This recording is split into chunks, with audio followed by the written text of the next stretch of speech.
Welcome to Jessup Leadership, our 3 for 3 series, where we interview leaders that we respect in the community. I'm here today with Pastor Joy Johnson.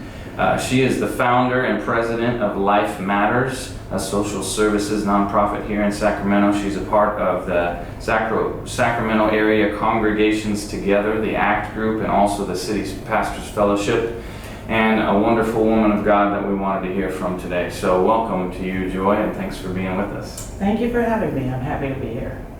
We got a few questions for you. We're going to do this fast. We're going to start the timer, and we're going to try to do 3 leadership questions in 3 minutes. Are you ready to go? Give it a try. Let's do this. All right. Our first question, one of our favorites, is who is one of the most influential leaders in your life and why?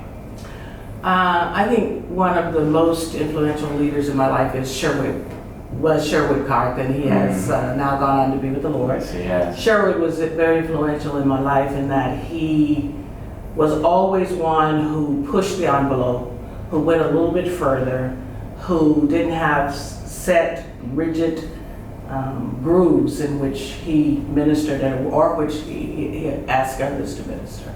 So he always made room for the unusual. Absolutely. I remember Sherwood saying he would have Caucasian people come up in his church to him and say, "Is it okay if I come to your church?" And he'd say, "Of course. What do you think we're trying to do here?" Great man of God. Wow. Number 2, you are passionate about and very involved in issues of social justice and those kinds of things in our community. If you had to describe what kind of leadership you believe is required for addressing social issues, sometimes hot buttons or current events, what does that leadership look like? What should that leadership look like?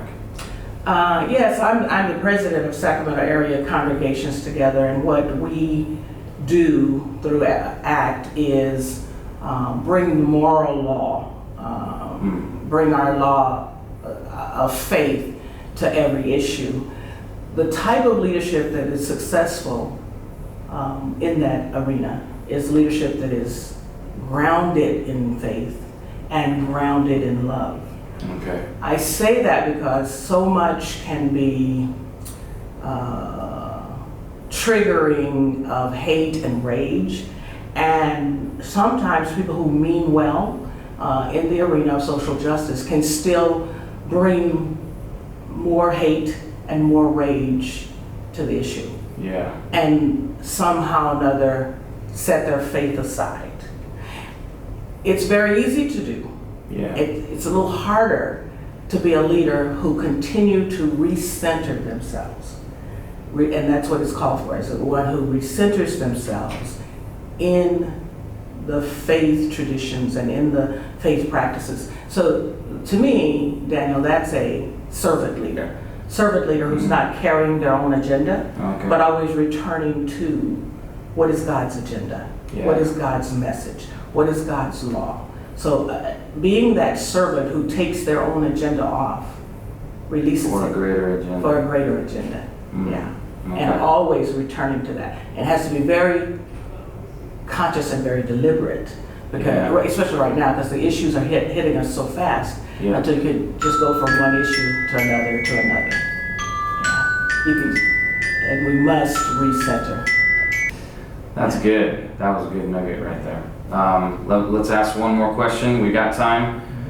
What advice do you have for other women who are aspiring to leadership? For women, I think it's important for you to become settled in who you are. I think that that's one of the things that Sherwood provided to me, is that he always called me to be my own self and not to try to be him.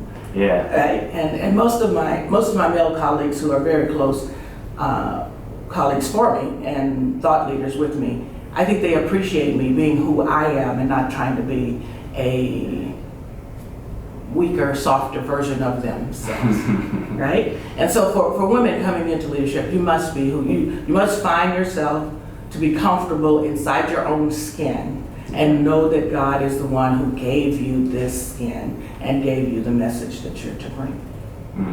I like that.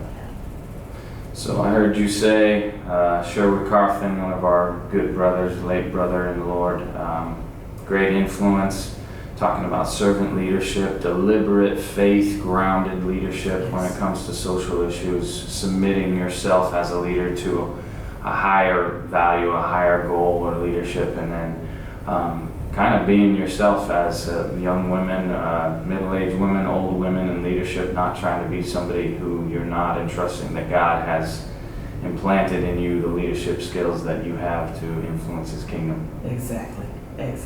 We really appreciate you being with us today. Thank you so much Pastor for Joy. having me. I appreciate it. We'll see you next time.